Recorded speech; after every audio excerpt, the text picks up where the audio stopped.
5000 సంవత్సరాల క్రితమే కలియుగం గురించి చెప్పిన విషయాలు.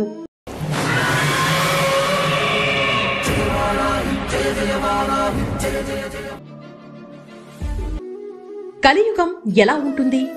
అప్పుడు జరిగే సంఘటనలు ఏమిటి? మనిషి జీవనం ఎలా ఉంటుంది? కలియుగం ఎలా నాశనమవుతుంది? ఇలాంటి ఎన్నో ఆసక్తికర విషయాలను వ్యాస మునీంద్రుడు 5000 సంవత్సరాల క్రితమే ఎలా ఊహించాడో తెలుసుకుంటే ఆయనకున్న దూరదృష్టి ఎంత గొప్పదో అర్థమవుతుంది. ఈ వీడియోని చివరి వరకు చూడండి. అరణ్యవాసం సాగిస్తున్న సమయంలో పాండవులకు ఒకరోజు మార్కండేయుడు కనిపించాడు. ఆ చిరంజీవి వారికి ఎన్నో విషయాలు, కథలు చెప్పాడు. అప్పుడు తాను ఒకానొక సమయంలో చూసిన కలియుగం ఎలా ఉంటుందో వారికి వివరించాడు. ధర్మనందన, కృతయుగంలో రాజు ఉండడు, సేనలు ఉండవు. ఎందుకంటే ఆ యుగంలో అందరూ ధర్మపారాయణులు, సత్యవంతులు, అహింసను పాటించేవారు. అందుకని అటువంటి సమయంలో సేనలు, రాజులు అవసరం లేదు. ఇక త్రేతాయుగంలో సత్యమునకు, ధర్మమునకు కొంత హాని జరుగుతుంది. ధర్మం 3 పాదాల మీద నడుస్తుంది. అందువల్ల రాజు, సేనలు ఏర్పడతాయి. ద్వాపర యుగంలో సగం మంది అధర్మపరులే. ఈ యుగాంతం వేళకే కలియుగ లక్షణాలు కూడా ప్రవేశిస్తాయి. అయినా ద్వాపర యుగంలో ధర్మానిదే విజయం. సత్యవ్రత పరిపాలకులే ప్రభువులు అవుతాయి. ఇక కలియుగం విషయానికి వస్తే ఎవడు బాగా మోసం చేయగలుగుతాడో వాడే సింహాసనం ఎక్కి అధికారాన్ని చలాయిస్తాడు. అటువంటి వారు అధికారులైనప్పుడు వివేకవంతులకు, జ్ఞానవంతులకు స్థానం ఉండదు. అందువల్ల అవివేకులు, జ్ఞానశూన్యులు ఆదేశాలిస్తూ ధన సంపదను ఆరంభిస్తారు. మంచి పనులు మాని చెడు మార్గాలను అన్వేషిస్తారు. ఆహారం కోసం ఎగబడతారు. లోకానికి సన్మార్గం చూపవలసిన వీరే ఇటువంటి దురాచారాలకు, దుర్వాసనలకు లొంగితే వీరిని అనుసరించేవారు ఏమవుతారో వేరే చెప్పాలా? అసత్యవాదులు, అల్పాయుర్దాయం కలవారు పుడతారు. అంతేకాదు, ఇప్పటి వలె ఆజానుబాహులు, మేధావులు పుట్టరు. మరుగుజ్జులు ఎక్కువవుతారు. నేల నుంచి ఉసిరి చెట్టుకు నిచ్చెన వేసి ఎక్కుతారు. వీరికి కామవాంఛ కూడా ఎక్కువే ఉంటుంది. మద్యపానం విరివిగా సాగిస్తారు. మరో విచిత్రం ఏమిటంటే ఆహార పదార్థాలలో రుచి ఉండదు. అచ్చం ఎండు గడ్డిలా ఉంటుంది. అసలు వీరి నాలుకకు రుచి కూడా తెలియదు. దొరికిన పదార్థం తినడమే. అంతకన్నా ఆశ్చర్యం ఇంకోటి ఉంది. అది ఏమిటంటే సుగంధ ద్రవ్యాలకు సువాసన ఉండదు. కలియుగంలో మనుషులకు 16 ఏళ్లు రాకుండానే జుట్టు తెల్లబడుతుంది.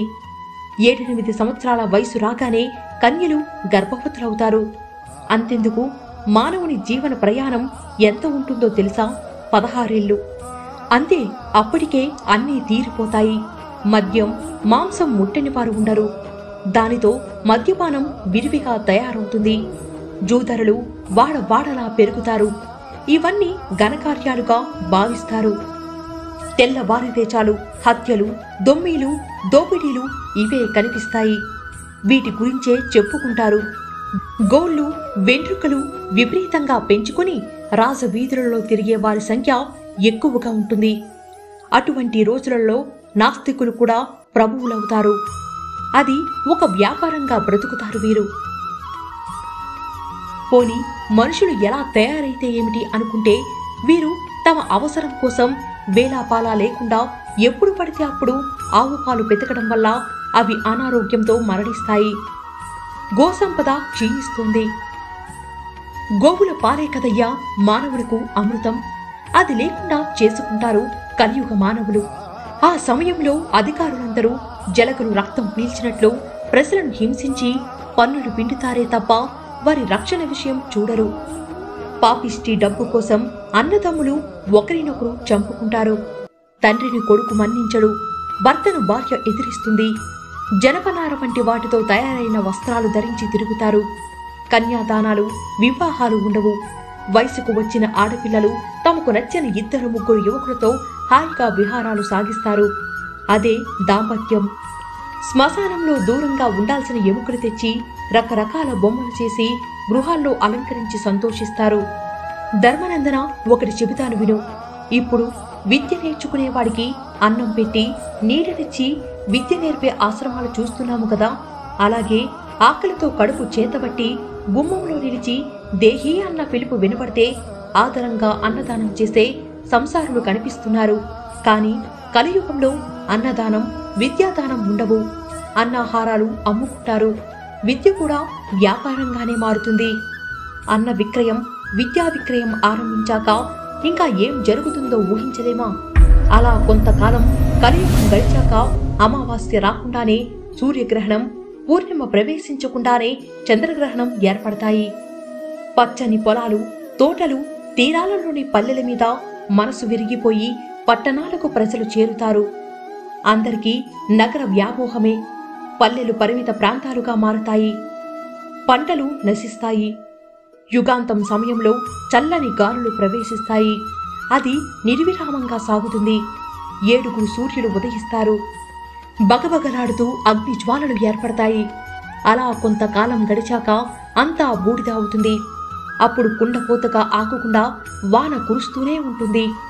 అది యుగసంధి అంటారు. నెమ్మదిగా ఈ బీభత్సాలు చల్లారుతాయి. రవి, గురు, చంద్రుడు ఒకేసారి కర్కాటకంలో ప్రవేశిస్తారు. కాలానికి తగ్గట్లు ఎండలు కాస్తాయి. భూమి పచ్చని చెట్లతో, లతలతో, ఫలం, పుష్పాలతో ఆనందభరితంగా మారుతుంది. ప్రజలు జర రోగపీడలు లేకుండా అన్నదాన, విద్యాదానాది సత్కర్యాలతో సుఖంగా ఉంటారు. అది కృతయుగం అన్నాడు మార్కండేయుడు. ఈ వీడియో కనుక మీకు నచ్చితే లైక్, కామెంట్ చేసి సబ్స్క్రైబ్ చేయండి.